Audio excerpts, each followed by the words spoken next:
बच्चों, मैं assistant professor Manilata Pachanot government girls college Bundi से आज आपको कुमार संभवम महाकाव्य के पंचम सर्ग के 24वें श्लोक का अध्ययन कराऊंगी।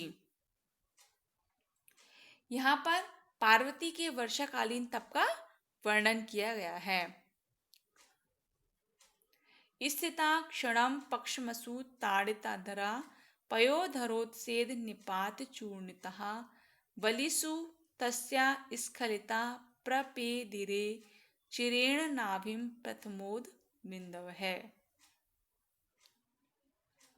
स्थिता अर्थात ठहरी, क्षणम क्षण मात्रम, पक्षसु अर्थात पलकों में, ताड़ित अधरा होठ को ताड़ित किया, पयोधरोत सेध निपात चूर्णिता स्तनों पर टपकने से इधर उधर गिरी हुई, गिरने से चूर्ण हुई बलिशु उदर रेखाओं पर, तस्या उसकी स्खलिता गिरी, प्रपेदिरे प्रविष्ट हुई, चिरेण नाभि बहुत देर से, नाभिम प्रथमोद बिंदव है वर्षा की पहली वर्षा की बूंद से। तो यहाँ पे जो पार्वती है वो तप कर रही थी, बस तपस्या में बारिश में वो भीगी हुई थी। तो वर्षा की जो बूंदें हैं, वर्षा की प्रथम बूंद का वर्णन किया हुआ है कालिदास ने कि जो प्रथम बूंद है वो कैसे गई थी पार्वती जी के ऊपर से नीचे। तो सबसे पहले प्रथमो बिंदव है, पहली वर्षा की जो बूंदें हैं, तस्या उस पार्वती की, पक्षसु ऊपर से गिर के सबसे पहले कहाँ गई, पक्षसु अर्थात पक्षमसु पलकों में, सबसे पहले उनकी पलकों में गई। क्षण मात्र स्थिता, थोड़ी सी क्षण भर के लिए उसकी पलकों में ठहरी। ताड़ित अधरा, उसके बाद उसके होठों को ताड़ित किया, किसने, वर्षा की बूंद ने। उसके बाद में पयोधरोत सेद निपात चूर्णिताः, स्तनों पर टपकने से, इधर उधर गिरने से चूर्णित हुई। बलिशु उधर रेखाओं पर, स्खलितः अर्थात गिरी, चिरेण बहुत देर से, नाभिम नाभि देश में, प्रपेदिरे अर्थात प्रविष्ट हुई।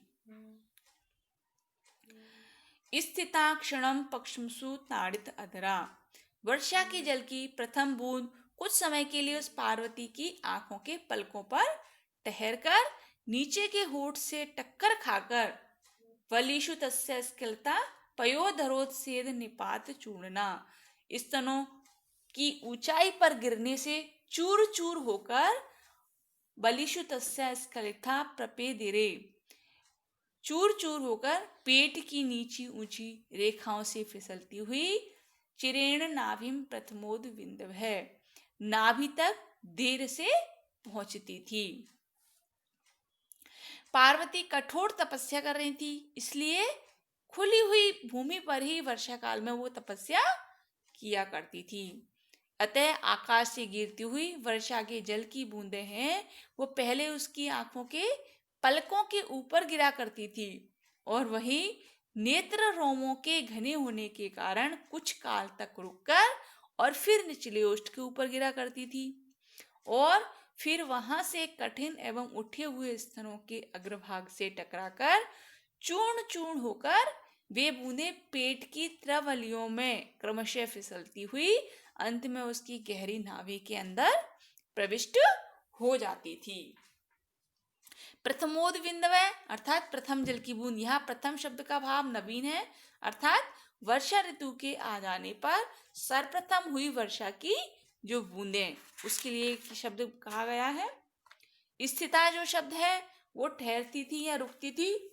तो इस स्थल पर महाकवि ने पार्वती की बरौनियों की दो मुख्य विशेषताओं की ओर संकेत किया है। एक तो है बरौनियों का घनी होने के कारण जल बिंदु उसमें आकर उलझ जाती थी। दूसरा, चिकना होने के कारण ये बूंदें अधिक समय तक उन बरौनियों में ठहर नहीं पाती थी। संस्कृत व्याख्या देखिए।